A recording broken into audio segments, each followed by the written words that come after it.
How to add reflection in Picsart. In this video, I'm going to show you how you can reflect or mirror your image in this Picsart.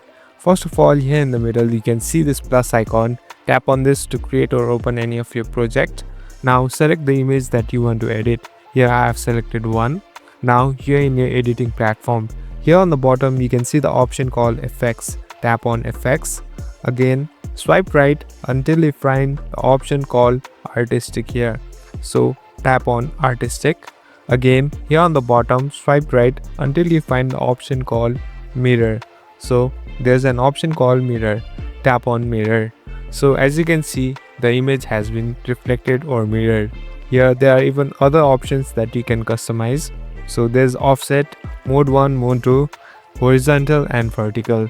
So you can adjust it however you want to.